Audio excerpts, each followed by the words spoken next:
Good morning, Uncle Lou here. How's everyone doing? I hope you're doing okay. I'm doing great. Thanks for asking. Yep, but it's time for another mind-bending edition here of the Uncle Lou Show. Thanks for watching. Yep. Coffee Talk with Uncle Lou. Yep, this is where I drink coffee and talk to you.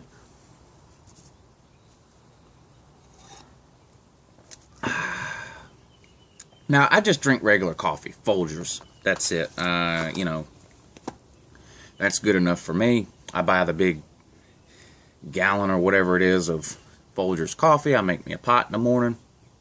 If Mrs. Lou wants to have some, that's fine too. Sometimes Nephew Louie even comes down on the weekends, whatever, when he's not in school or summertime. He'll drink a cup of coffee too. Yes, Nephew Louie is a coffee drinker.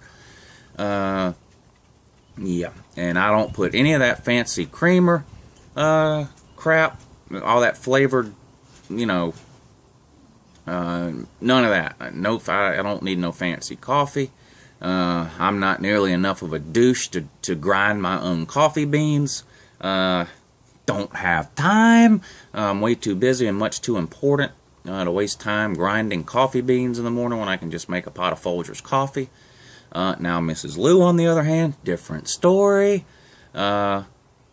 She will drink regular coffee if I make it, but then she has all these weird creamers in the refrigerator that she puts in there. It's not even coffee anymore. Pumpkin spice and caramel, peppermint, whatever. Not me. I drink it black, no milk. I don't put any cream in there. A spoon of sugar is all I need. We do have one of those Keurig machines too that makes the individual cup of coffees, but I don't use it. Mrs. Lou will use it sometimes if she wants to drink some sort of weird coffee that's not coffee flavored, whatever. These. It's hard to even find coffee flavored coffee. I mean, how hard is it? What's the deal? Why can't I go somewhere and get coffee flavored coffee? It's always. I don't even go to Starbucks. I'm too embarrassed. I'll just be honest with you. I'm too embarrassed. I don't know how the hell to order in that place. I don't have a clue. Now, Mrs. Lou, she has a Starbucks problem. She's up there. She goes up there a lot. And she uses the gift card every single time. She registers the gift card online, I guess, so it tracks how much money she wastes there. And after you waste a certain amount of money, some of you might know this if you go there all the time, but after you waste a certain amount of money at Starbucks on those gift cards, if you register them, then in the mail they send you a gold Starbucks card. It's got your name and everything engraved on it, so that when you go in there, you can pull out your gold Starbucks card and everyone can see how important you are.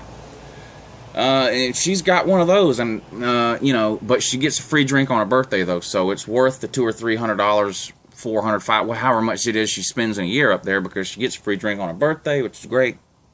And that's fine. I don't even. She brings me a drink back from there sometimes. There's one drink up there that I like. I don't even know what it is, because, like I said, I don't speak Starbucks language. I think it's a chocolate mocha or white mocha or white chocolate mocha maybe.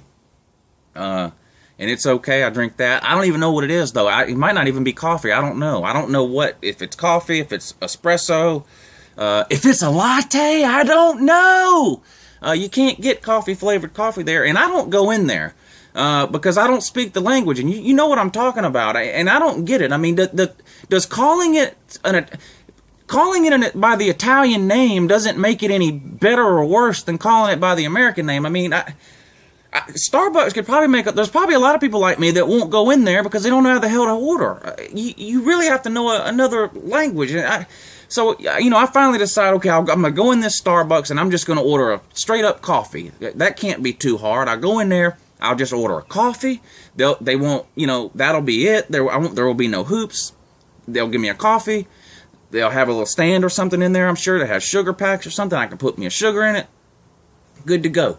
So you get up there, you get in line. There's always some friggin' tool bag in front of you in line. It's like, oh yeah, let me get a triple, a triple caramel peppermint macchiato,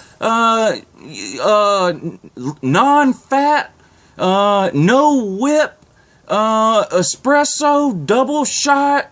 And I'm standing behind this guy like I'm gonna look like such a fucking idiot now when I get up here. This fucking, you know the people I'm talking about. These damn tool bags that are up there. They got an iMac under one arm and their man purse slung over the other arm. An unkempt beard. You know the people I'm talking about. And then I get up there and I'm just gonna get me a coffee. I get up there. A coffee, please. And then, the barista, because they're not coffee makers, they're baristas. It's important that you refer to them that way. But you get up there and have a coffee. Well, what size? Oh shit, here we go again. You look on there. There's no small, medium, or large. They can't even make it simple, and they can't even do that. You can't even have small, medium, large size. You have to have these fucking Italian names. Venti, Grande, I don't even know what the other ones are. I end up turning around and walking away because I don't want to look like an idiot in there.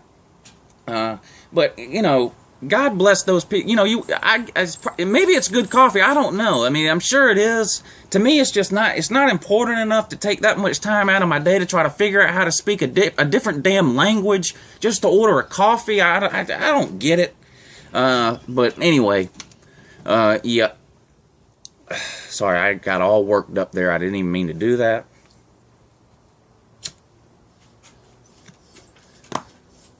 But, yeah.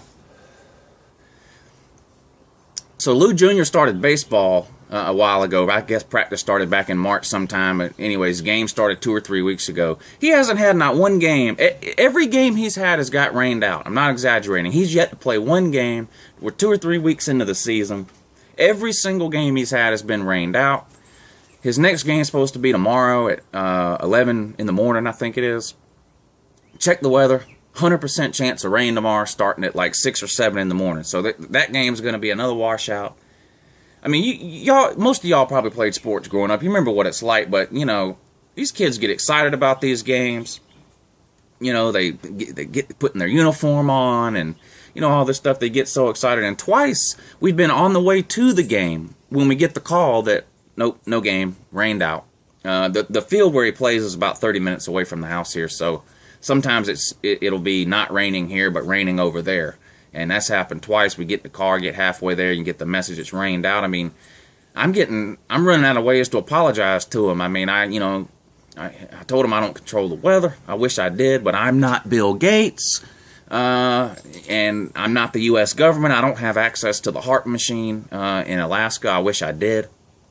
If I did, the weather would be a lot different around here. But anyway, that's a different story for a different day. But, yep, so it looks like he's going to have another game rained out tomorrow. I don't know what else to tell him. Last time the game got rained out, last Saturday morning it got rained out. We were halfway there when we got the call. So I said, well, I took him to Waffle House, tried to cheer him up. That didn't work. Took him to GameStop, let him pick out a new video game for his Xbox One. That helped a little. Actually, he had a gift card. His birthday's in January, 2 weeks after Christmas. So for Christmas, he had got 3 or 4 new video games or whatever for the Xbox One. And then on his birthday, somebody gave him a gift card to GameStop, a $20 card or something, I think. And so I told him when he got it for his birthday, I said, well, let's not use this right now. You just got 3 or 4 new games. Wait a couple of months or whatever. Play the new games you have and we'll pick out something new. And I happened to think about that last Saturday when his game got rained out. So I took him up there. He used his $20 gift card or whatever, and I paid the rest. But anyway, half the season's over. He's played no games. I feel bad for him, but anyways, there's nothing I can do. But it looks like going to be a washout again tomorrow. 2 things in the news I want to touch on. I thought about making videos about this, but I just haven't got around to it. I don't know if I will or not. But another police situation in Maryland and Baltimore this time. Guy was walking through I guess a high crime area with a lot of drug trouble or something like that. 4 or 5 cops were approaching the guy. Now, he wasn't doing anything wrong. While they were approaching him, I'm not sure yet. That's why one of the reasons I haven't made a video. I don't know 100% of the details, but the guy was not wanted. He wasn't under suspicion of committing any crime. So as far as why they were approaching him, I'm not sure. But anyway, they ended up having to tackle him, wrestle him to the ground or whatever. This is where the video picks up if you've seen it, and they're basically dragging the guy through the street. He's screaming in obvious pain. They're yelling at him to walk, walk, walk. It looks in the video, it looks like one of his legs is broken, but I haven't seen any medical report or anything that confirms that. But anyway, they have one of these paddy wagons parked there. You know what I'm talking about? These big metal police vans that they throw 6 or 7 people in the back of at a time, haul them off when they do these roundups or whatever. Well, they threw him in the back of this van like he was a piece of meat being thrown into a walk-in freezer or something. They just chunked him in there. Drive him down to the station, you know, 30, 40 minutes. They get him booked in and all that. He's complaining the whole time. Even on video, you can hear him complaining before they throw him in the van about how much pain he's in. Anyway, they wait 30, 40 minutes after they get him to the station before they finally call the paramedics. Paramedics rush him to the hospital. Turns out the guy's spine is 80% severed. His voice box is crushed. Now, up until the point where this guy had interaction with the Baltimore police, he was 100% healthy. There is no debate or doubt about that on either side. The police have admitted or whatever, there was nothing wrong with the guy beforehand. So something happened to this guy between the time he had interaction with the police and the time the paramedics showed up to get him at the police station. Something happened. What happened, we don't know. You know, did the van take a sharp turn and he got slung around in the back of that metal van? I don't know. They didn't buckle him in when they threw him in the back of the van. They just, like I said, they literally watched the video. They just threw him in like a piece of meat. So anyway, they take the guy to the hospital. They put him in a medically induced coma. They do a couple of emergency operations on him. The guy dies. Now, as far as any criminal charges or whatever, I don't know. Like I said, I got to look into this more. But there's definitely going to be a civil lawsuit that his family's going to win. I mean, this is going to cost the police department in the city of Baltimore millions of dollars. There's no doubt about that. I mean, this is definitely a wrongful death suit. I got to look into it more. The other thing, these hostages or these whatever that innocent people, whatever that got killed with these drone strikes over in the Middle East a couple of days ago. Look, if you're some sort of aid worker or Christian missionary and God or Jesus or whatever has told you to go over there, or whatever you are, journalist, whatever, you know where you're going. I mean, you're not going over there to work on your suntan. It's not a vacation. You know what you're getting into when you get over there. So as far as getting upset that you get captured and the U.S. government won't pay millions of dollars to get you out, that's the known policy of the United States government. They're not paying to get you out of there. Now, if they can figure out or find where you are, then they may try to do something. They really have 2 options. They do the drone thing, or they send people in. Well, in this particular case, they sent some drones in, and for whatever reason, whether the targeting was wrong or whether whatever, some innocent people ended up getting killed, some hostages got killed, some American citizens got killed, whatever. Now, there's some debate about whether or not they should be able to kill American citizens like that on foreign soil. These American Taliban or whatever, these people that decide they want to join ISIS or Boko Haram or whatever it is, and they fly over to that sandbox over there and they put on the black hood and want to kill Americans and jihad and all this kind. Look, if you fly over there, if you go over there to do that, your rights as an American citizen, as far as Uncle Lou is concerned, go out the window. The same rights and privileges that you would enjoy here on American soil should not apply to you if you're basically engaged in war in a foreign country against the United States. I mean, that's just insane. Now, droning citizens on American soil, different story. I don't agree with that at all. I don't think that should be done, and they haven't ruled that out. And this all goes back to the Patriot Act and Department of Homeland Security, and you guys know the problems I have with those things. There's no checks and balances on that. The Patriot Act gives the government way, way, way too much power, too much leeway. They're reading all your emails and your phone calls and stuff like that. But as far as what happens when you go over there, you get what you get, sirs. I don't know what else to tell you. I mean, you go over there with the death to America, all that, you get what you get. I don't know what else to tell you there. That's my opinion. Anyway, I've wasted enough of your time. Thanks for watching Coffee Talk with Uncle Lou. And until next time, please have a good morning. Thank you.